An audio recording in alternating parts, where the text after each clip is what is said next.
A one, two, three, four.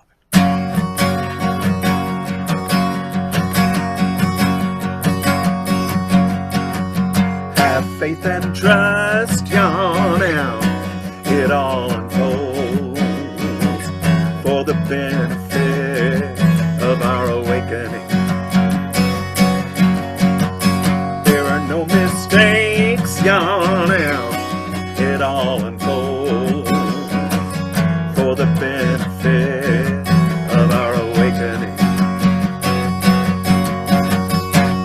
We are one mind, we are one love, and it now unfolds into awakening.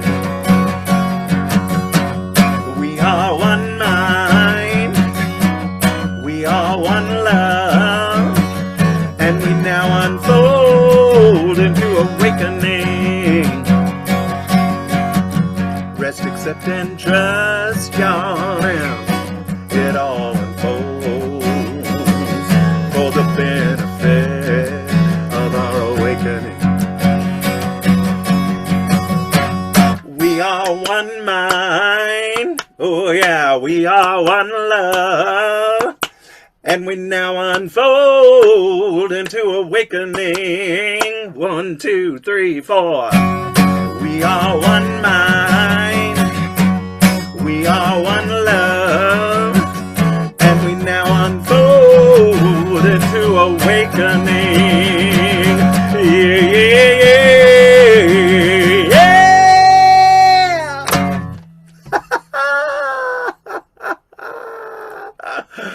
Oh my goodness gracious. I love that. Let's see. I based that on Thoughts of Awakening, number 55. Yeah, number 55. Gosh, I've been having fun with Thoughts of Awakening, and it's just been so fun because, well, all last year I just sat there and listened to folks, and this year it's just been so inspirational that I've just had to write about stuff, and new songs are coming and new learnings and remembrances. It's just been really cool. Oh, look, Reverend Connie's here. Yay! Connie, are you back from Mexico? Yes, we're back. Oh, Yeah, okay. we're home. Yeah. Oh, Thank you look so happy and refreshed. I feel refreshed. Thank you. Thank you, Reverend Yolanda. I miss you all. Oh, I missed you guys. I'm so glad to see you. And give everybody a big hug. Okay. So, you guys, today I want to celebrate Glen. I mean, I'm always celebrating Glen, I guess, but yesterday on the 14th was the second anniversary of Glen's passing. And thank you, darling Shauna. Thank you. And you know, it's been a real trip. And you've walked me through it. Thank you, Arizona. Thank you. You all have walked me through it, all of this time. And there'll be some point when I won't be talking about him so much. But, you know, it's such an amazing, transformational 2 years. I'll just put it that way. So, I really today just wanted to share a little bit about what I've been remembering lately. And as I was talking about Thoughts of Awakening every morning, what I realized that what that helps me do is, well, obviously Spirit speaks to me. It just gets me writing and the creative juices flowing, and it not only puts me into, you know, a real up close and personal relationship with Spirit, but it also gives me insight on this 2 year journey that I've been on with Glen's passing. So the first thing I want to do is pray. Just ring the bell and do a little bit of silence. But from my perspective, I know we all have different, maybe, understandings of what happens when we leave these bodies. Um, and at the beginning, Glen's phone was beeping just about every time, I talk about him here. Uh, but it hasn't been recently. It hasn't been beeping. And I find that significant because what I feel like is when he first passed, he really, really wanted to make sure that I knew that he was with me, And I really needed that sort of physicality, assurance. And as we progressed, as I've begun to remember and who I truly am and understand a little more about eternal life, that this life is eternal. And we just lay this body down like we take off a set of clothes or go into the next room, right? As I've become to really understand that, it's the first time in my life that I've really understood this, and it's really because our bond was so incredibly deep. And when my parents passed and my grandparents and stuff like that, I didn't feel connected. And I'm not blaming my family, but I just didn't feel as connected. When I was, growing up, I just wasn't a home for me. I was living with a bunch of people who were, they were nice. But I never felt at home until I met Glen. So that's why this is so deep for me, and how my heart has just cracked open.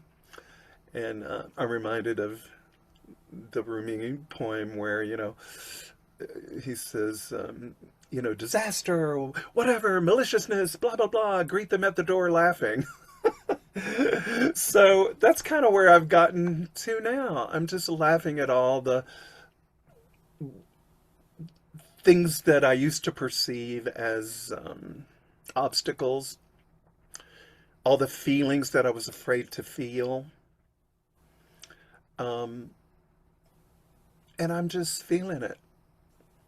And it's liberating.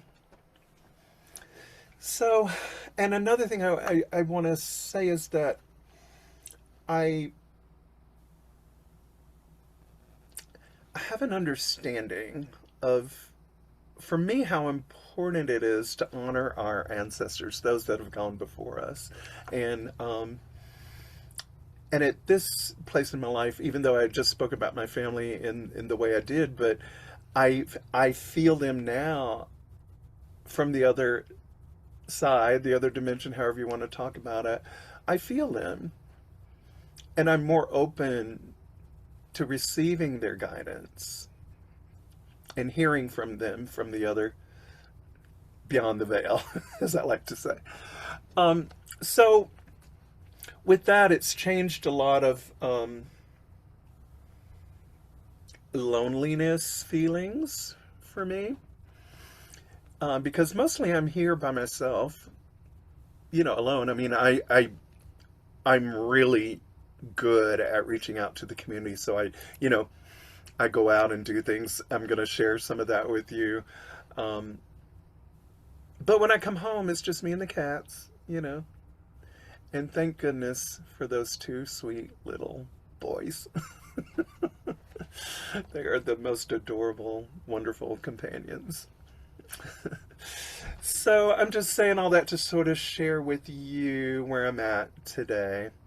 And as I honor Glen during this hour, I want to honor all of your ancestors too, because they're still with us.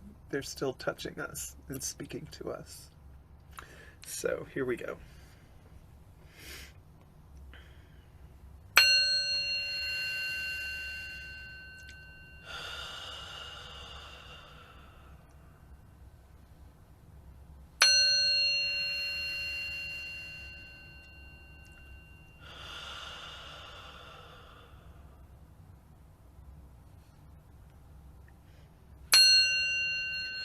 Om.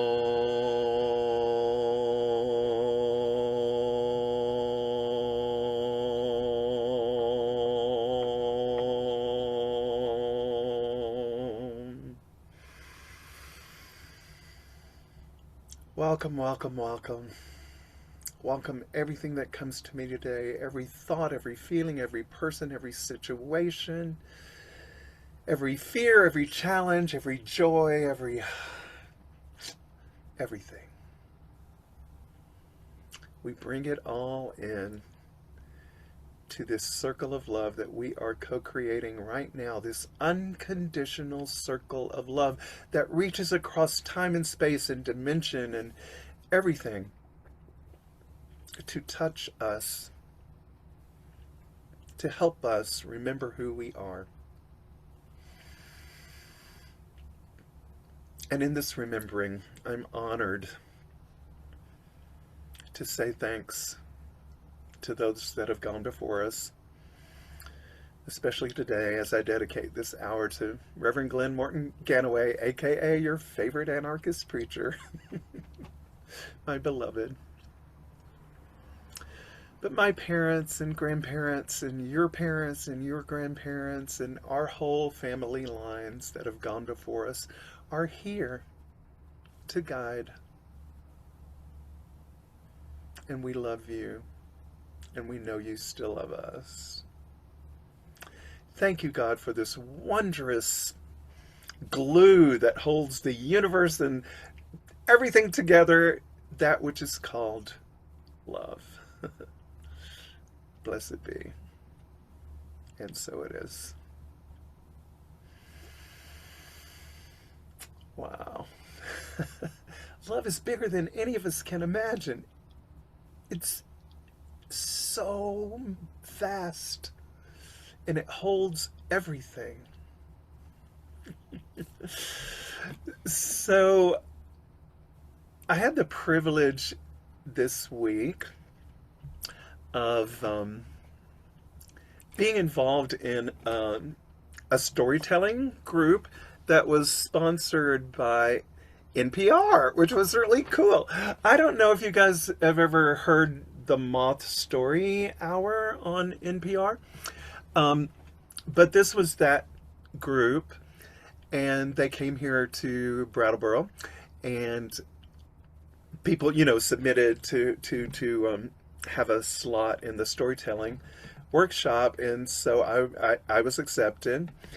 And the first day we all gathered around, there were 10 folks. It was really great. I'm going to show you some pictures here. I'm going to share my screen, but we gathered around last Saturday and Sunday, and everybody getting to know each other and telling different stories from our lives and this, that, and the other. And then, we picked one and worked on it, like honed it down and created a succinct version of it, 5-minute version of it.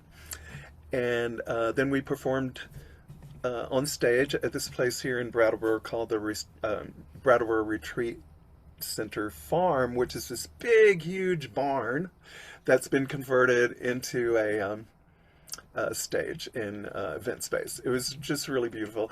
So I'm gonna share right here. We were all together, and the stories were amazing.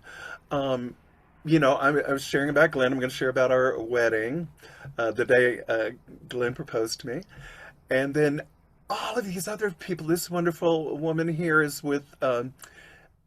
She does wardrobe for Cirque du Soleil in Montreal, and she had some amazing stories. This fellow here was talking about his recovery.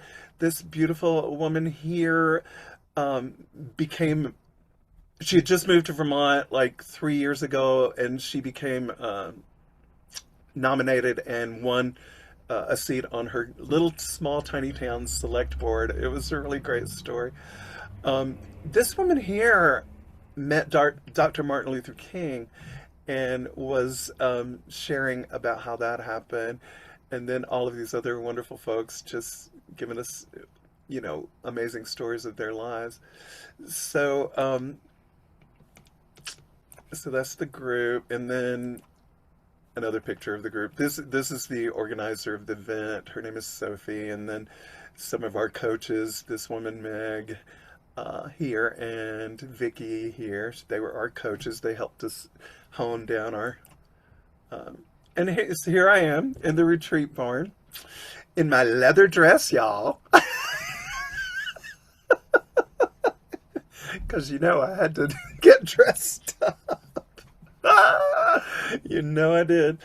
And this is the crowd. This is the barn that they turned into an event space. It's beautiful. It's really, really beautiful. This is right before we started the event. There were 400 people there and 100 people with standing room. So it was actually 500 people. This is amazing. Here I am laughing about Glen. Yeah. So there we go. And that was such a fun experience. It happened on last Wednesday night. So I'm gonna share my story with you. Shall we? Okay.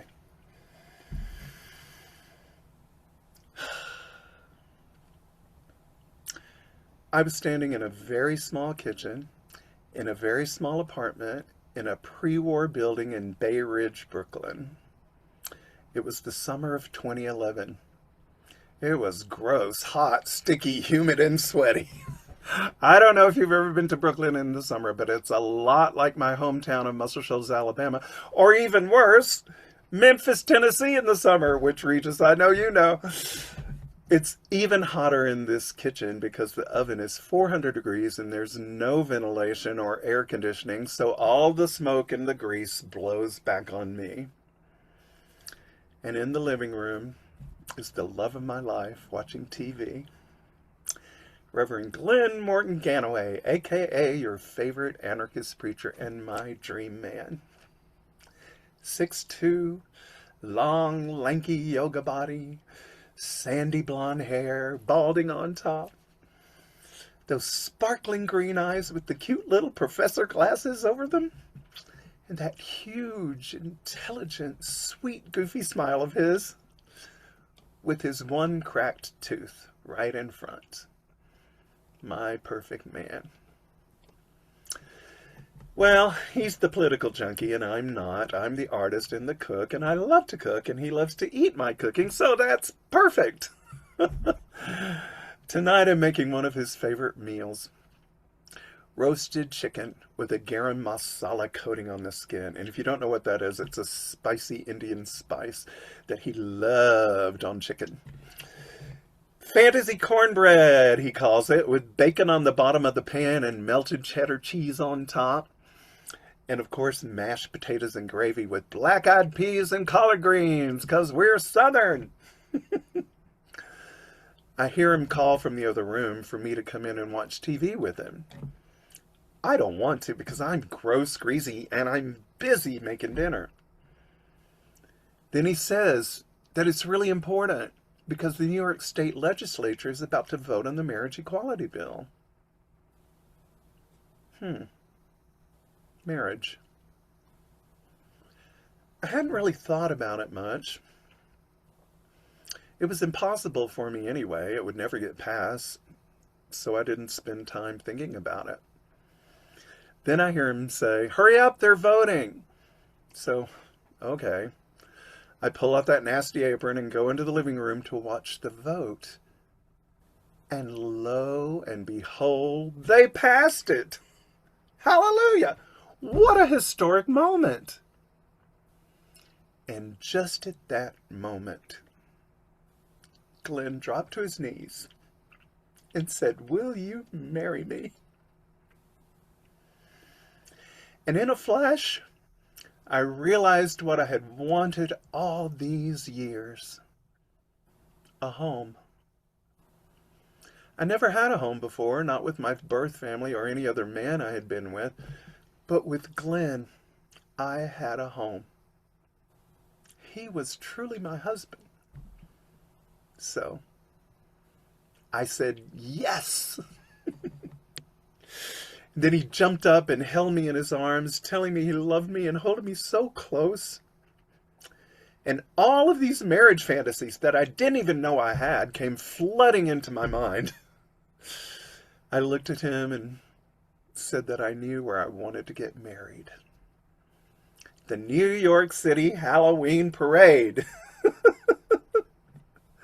He looked a bit shocked, but he said yes. We all said yes. So 3 months later, my Cinderella storybook wedding unfolded. We rented a horse and carriage and dressed up to the nines with me and my Marilyn Monroe-inspired glory, and he dressed as his totem animal, the raven. We were the divine masculine and the divine feminine, riding in that carriage with a couple of thousand or more people, including Vermont's very own Bread and Puppet Theater. And we were just sitting there waving the royal wave with our hands and saying, thanks for coming to our wedding. It was so fabulous and so much fun. The greatest day of my life. And as I look back on it, what I learned was something really important, something huge. What I thought was impossible actually happened. And what I never thought I wanted turned out to be the only thing I ever wanted. Thank you.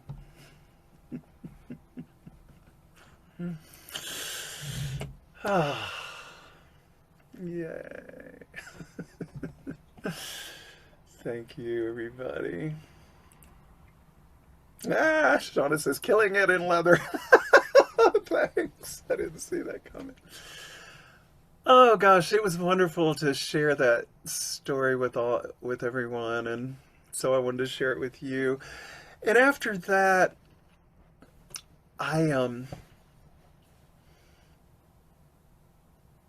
when I contemplated the next 2 days,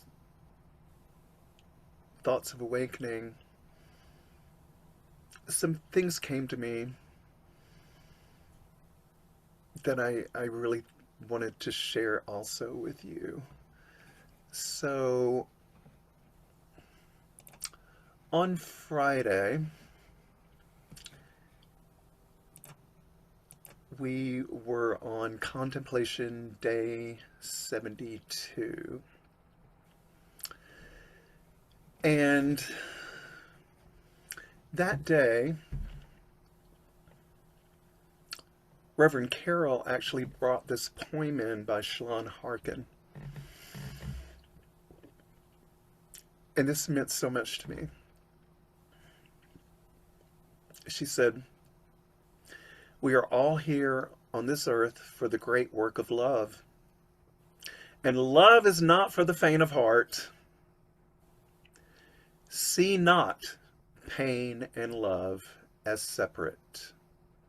For to live a full and present life is for love to be the attendant at the bedside of each of our wounds." And my contemplation went like this. Well, actually, let me read the Thought of Awakening for that day. Thought of Awakening number 72. Love casts out fear because love does not believe fear's stories. Get in touch with love by remembering your purpose, and fear cannot be a true temptation for you. So what I said was, and this was on, no, actually, this one, yeah, says, yesterday my stomach ache lasted from dawn until about 6 or 7 p.m. It was Friday the 13th and a day of introspection for me. Louise Hay says that stomach problems indicate fear of the new, inability to assimilate the new. That felt accurate as I was contemplating this thought of awakening. Today, March 14, 2026, is the second anniversary of Glen's passing. Fear is no longer a temptation for me when I remember my purpose, which is to be the light of the world. I shine that light on my mind first. O light of love, help me see the subtle ways that I've been conditioned to fear most everything by this world, this country, and my particular family. May I have the courage to recognize that conditioning in my own habits of speech and behavior patterns. Let me recognize that. Help me undo that conditioning by releasing grievances that hold me in a place of fear. As I release, oh, poor me, I realize that I am consciousness exploring contrast. There is nothing wrong with me as I explore contrast. My guilty feeling thoughts around, you need to be strong, are societal conditioning that have nothing to do with who I truly am. Sometimes this exploration brings huge, sobbing, stomach-wrenching tears. Tears do not mean I'm afraid. As I explore the contrast between having a loving, devoted spouse in my day-to-day life and being alone most of the time with my cats, tears happen. I miss him, and I know he's here at the same time. It's a paradox that I live with. Then I understand that life never ends. Glen's life never ends. Death is just like stepping through the doorway into another room. That doesn't always make me feel better, but it doesn't have to. Because I am not a body. I am consciousness exploring contrast. Feeling good is no longer the goal of my life. I like feeling good, and I am brave enough to feel all of my feelings.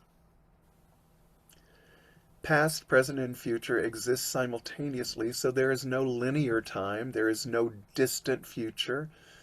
I am, you are, and Glen is, living in multiple realities at once.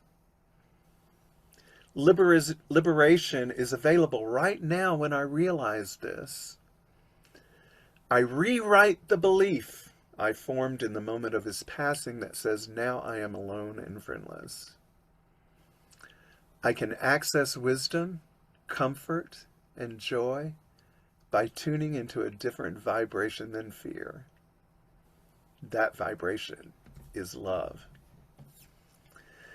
Beneath the programming that runs on and on when I don't notice it is the truth that I am a multidimensional self that is exploring reality, multiple realities, and it's meant to be fun. And it is fun when I remember that. Love is indeed the way I walk in gratitude as I let go of personal grievances. Then I again remember my purpose to live in the light. I forgive myself and Glen. I am, you are, Glen is, divine and free. Blessed be. Divine and free.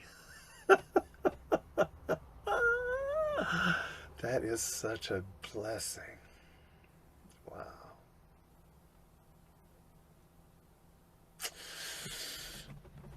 So, that was yesterday's contemplation. Oh, Shauna, thank you for that comment about the love story. Thank you. And so yesterday I was here by myself on the property, and I took a walk to the spot in the back up the hill where Glen and I, the first day we came here, had a ritual and blessed the property. And I took some items that meant a lot to me and Glen, and I went to that spot, and it was snowing once again. The snow that never ends. And it was funny because I had planned to do this, but then I was like, "Oh, it's snowing. I don't want to do this." And right then, I got a message on Facebook from one of my friends that lives in the next town over, and she goes, "You ought to go outside today. I know it's snowing, but there's a really beautiful sun shining too at the same time. You might really enjoy getting a breath of fresh air." Now, I don't know. At that moment, right? See how things just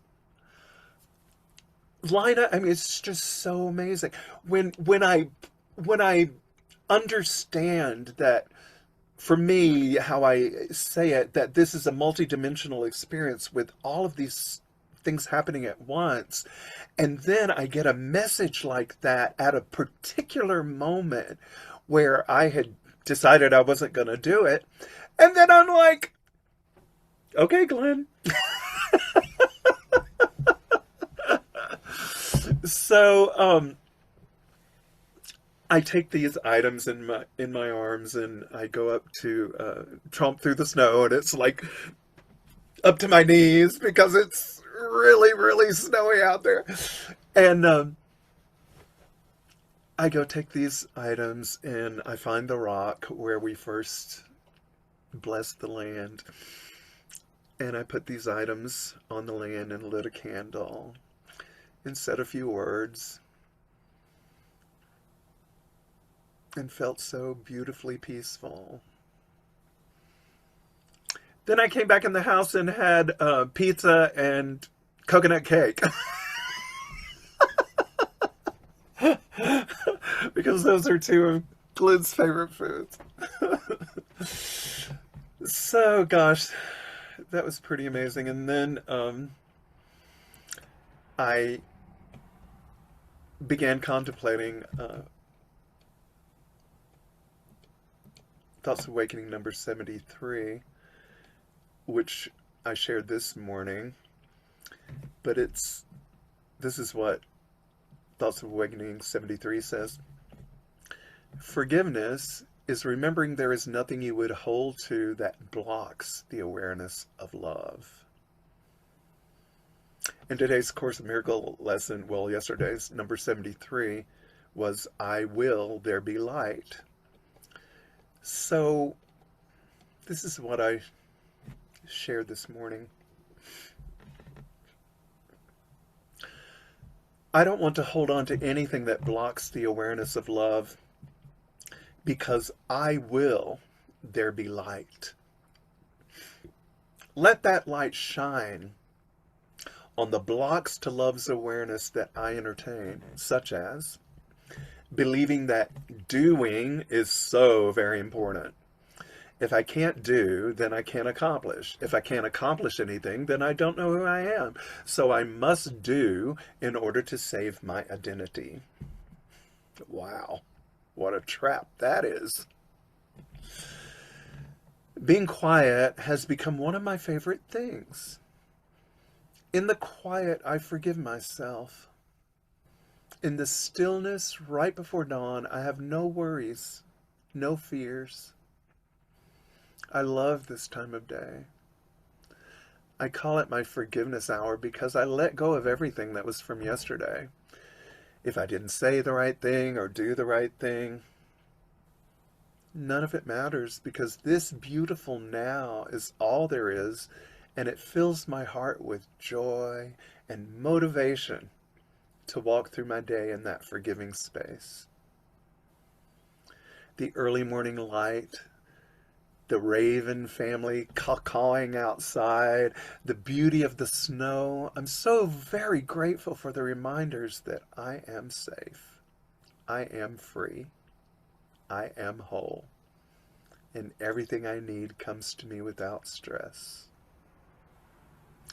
Yesterday, as I ate two of Glen's favorite foods, pizza and coconut cake, and lit a candle for him, I felt a sense that a new corner had been turned. Light floods my heart and mind. I see more clearly, and I love God more dearly. The vibration of light and forgiveness has transported me into another dimension of reality that exists simultaneously with the world of more, more, more. Me, gimme, gimme, gimme. My driving desire now is to see, release, and let go of anything that blocks the awareness of love. When I will there be light, I can see the way forward. This quote from ACIM lesson number 73 says it all for me. Your picture of the world can only mirror what is within. The source of neither light nor darkness can be found without. Grievances darken your mind, and you look out on a darkened world. Forgiveness lifts the darkness, reasserts your will, and lets you look upon a world of light. We have repeatedly emphasized that the barrier of grievances is easily passed and cannot stand between you and your salvation. The reason is very simple. Do you really want to be in hell? Do you really want to weep and suffer and die? No, I do not want that. I choose forgiveness. I completely give myself to this. I choose the path of light. Blessed be.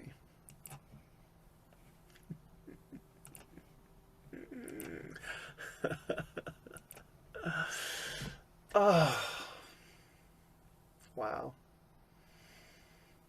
Oh, so now, Sean, I'd love for you to play this video.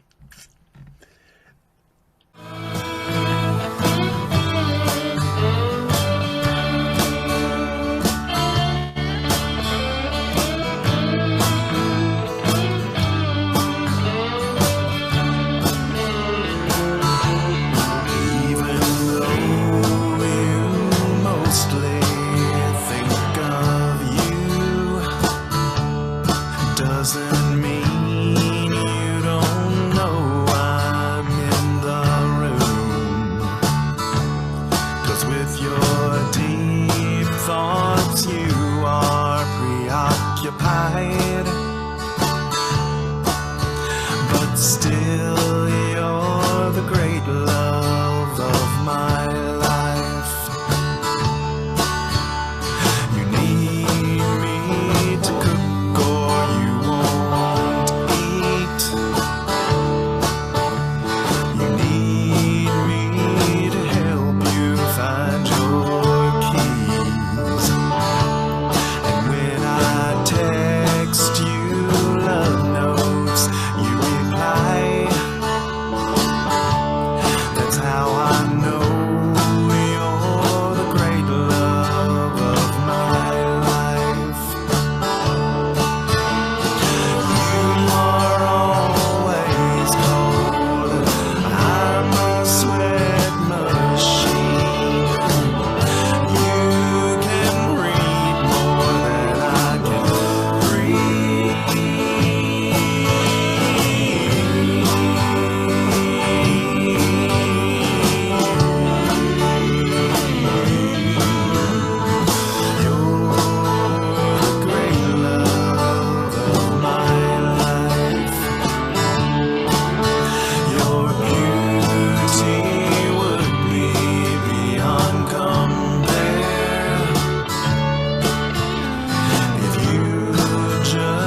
just as long as you don't disturb my sleep.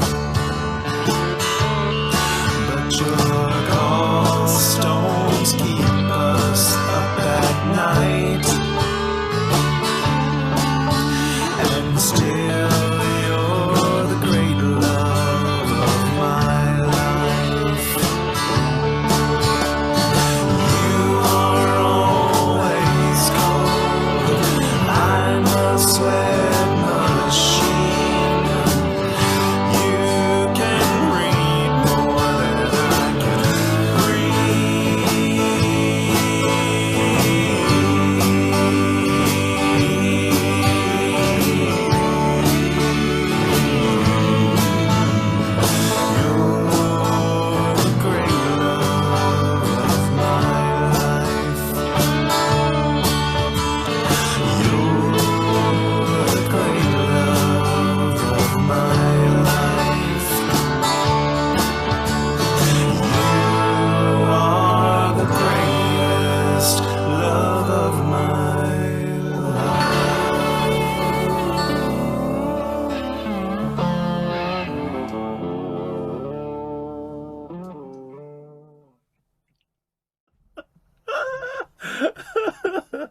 That's so funny. I just took you on a tour of 20 years.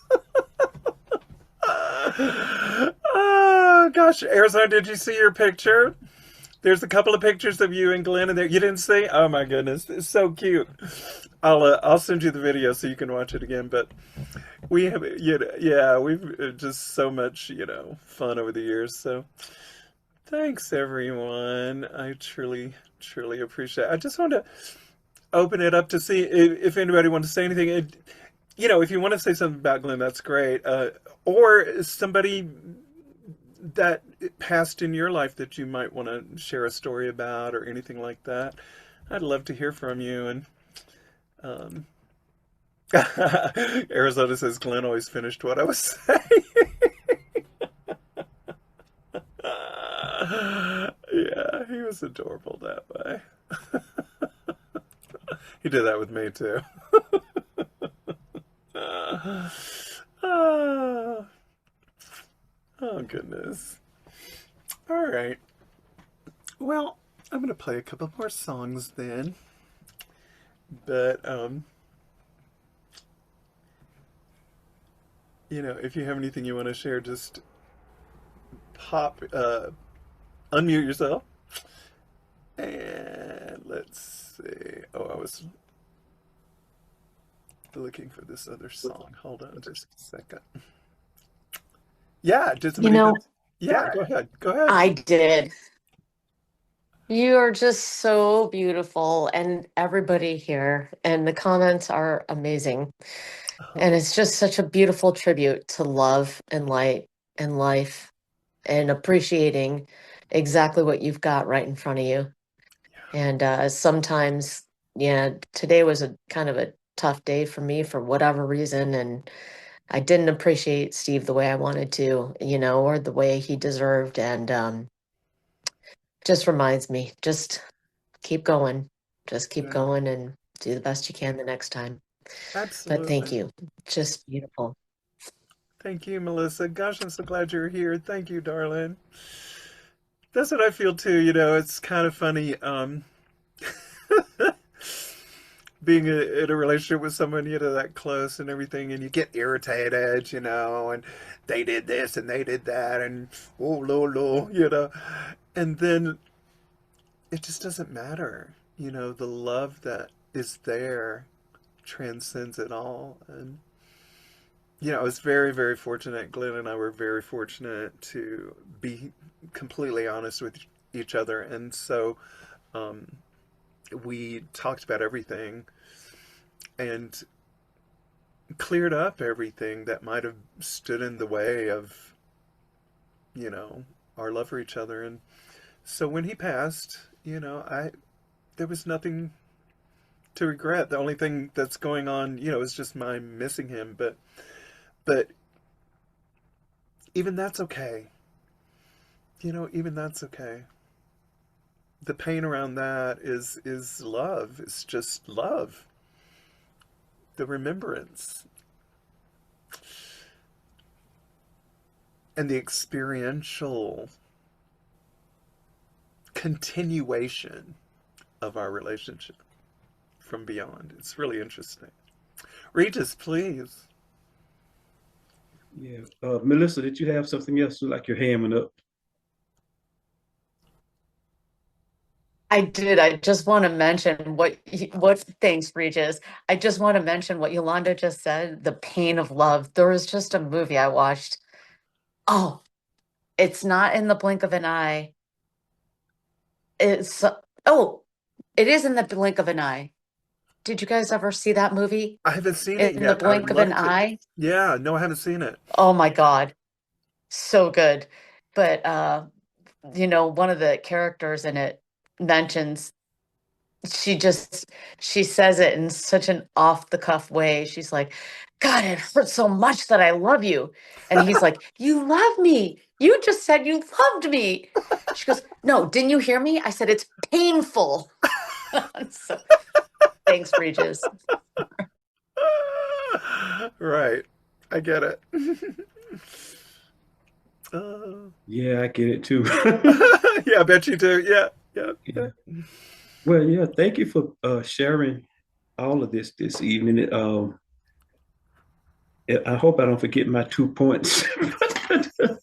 but, but the first one was just in the story, in the way that you share it with NPR. Uh, it's been so strong for me lately, that place in the course where it says we don't truly know whether we're advancing or retreating. Mm.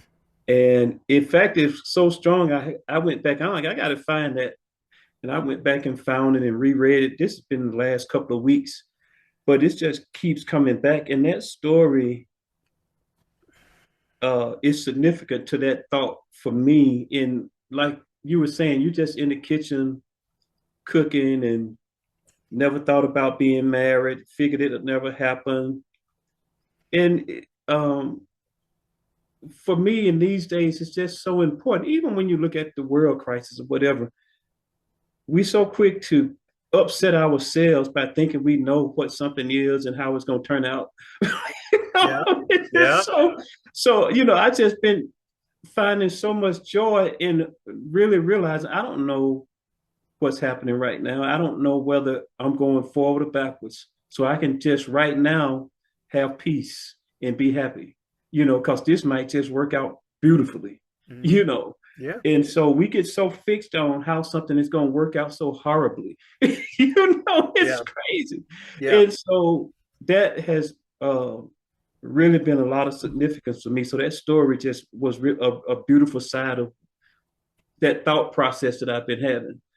And so I appreciate being here to hear it, because Oh, we really don't know. We think we got our life all figured out and where it's going and what we don't like and what we never would want. mm, and, and we yeah, really don't. And we can just chill out and relax, yeah, and just take everything one moment at a time. yeah. Uh, and then as you were playing the video, I was thinking about the thing that always attracted me to you and Glenn was the relationship. Because no matter what he was teaching or you all were teaching together, you use some aspect of your relationship. And I always got something that I could take directly home with me instantly and practice and try to implement. And I was just thinking as the video was playing, uh, the thought he made loving another person look so easy. Yeah, he did. Yeah, And and just like Melissa was saying, sometimes you have those days it don't feel easy.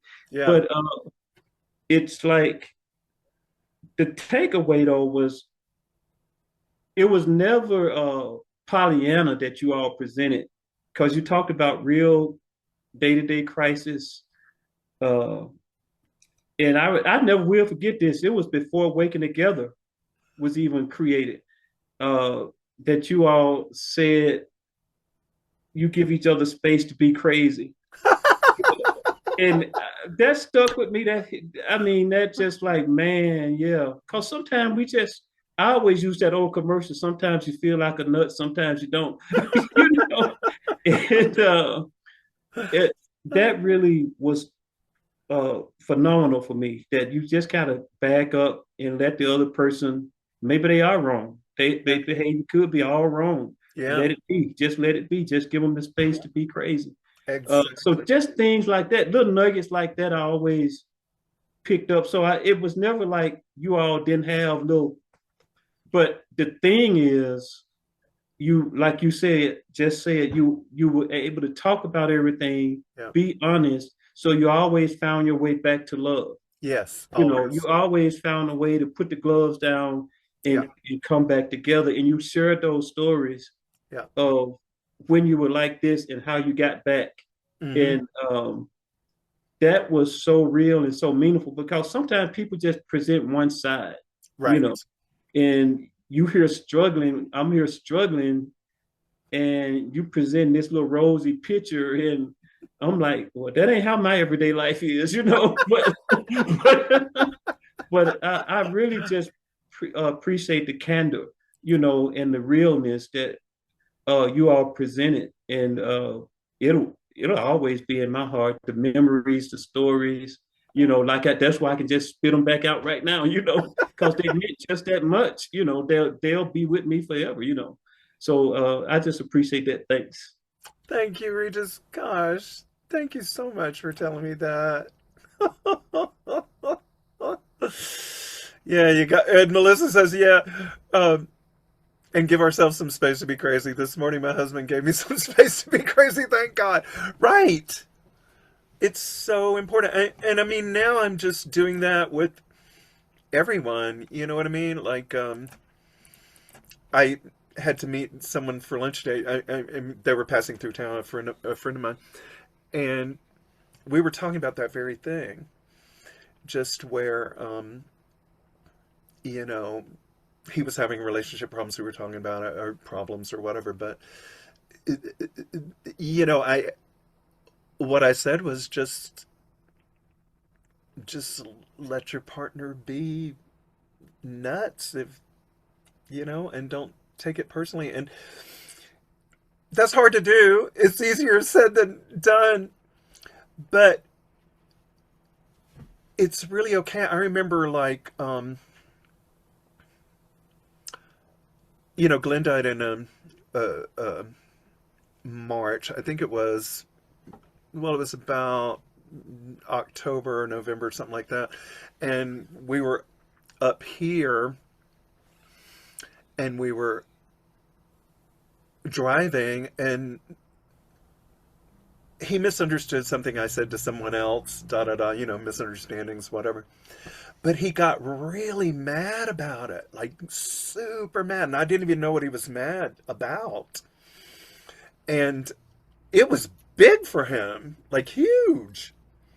And he stopped the car. I might have told you this before, but he stopped the car and got out of the car and just started walking and said, I'm not having anything to do with you, like crying and walking and by himself. And I was inching along at like 5 miles an hour, like, please get back in the car, please get, And finally, when we really calmed down to talk about it, it was just a simple misunderstanding.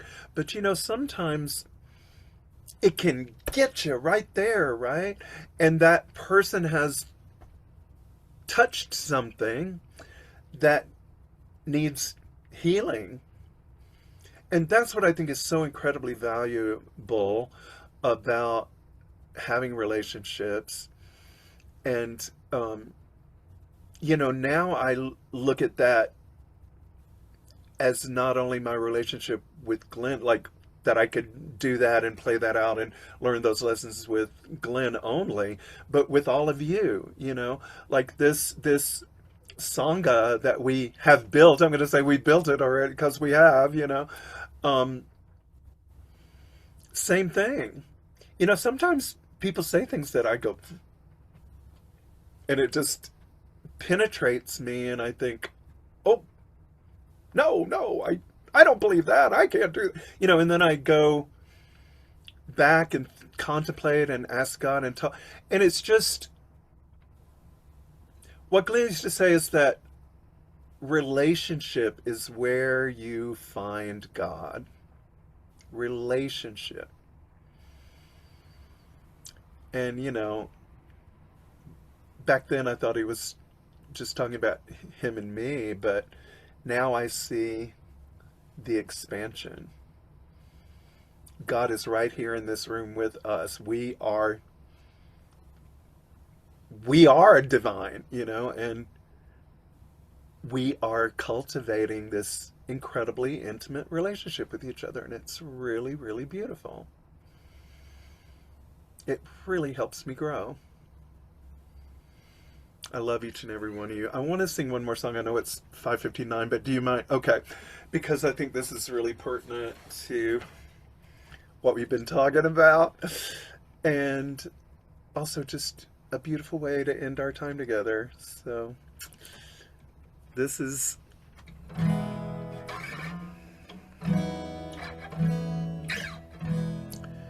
from Thoughts of Awakening number 15, and I call it Willing.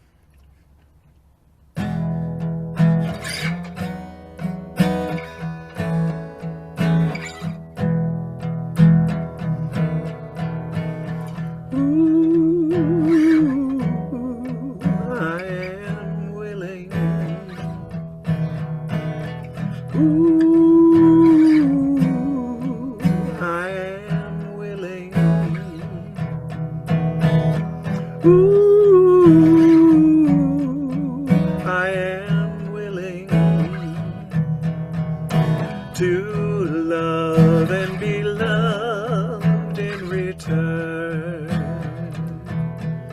My willingness is everything. My willingness is my strength. My willingness is my guide, and in this love I will abide.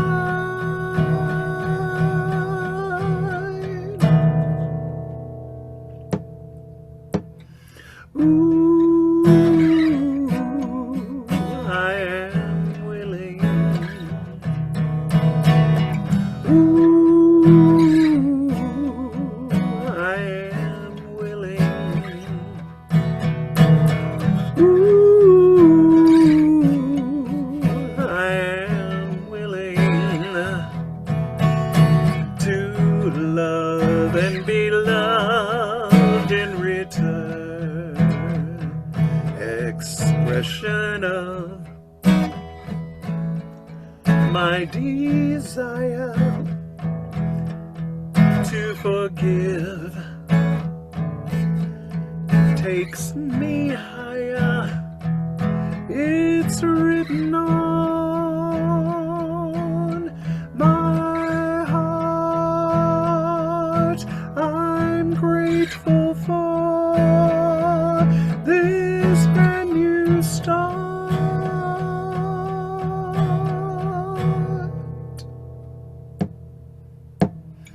Ooh, I am willing. Ooh, I am willing. Ooh, I am willing to love and be loved in return. To love and be loved in return. To love and be loved in return.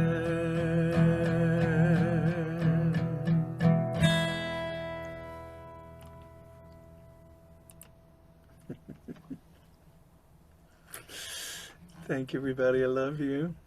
Thanks for joining me today. Listen to the voice that likes you. She will tell you that we are one, and she will tell you how to act like it.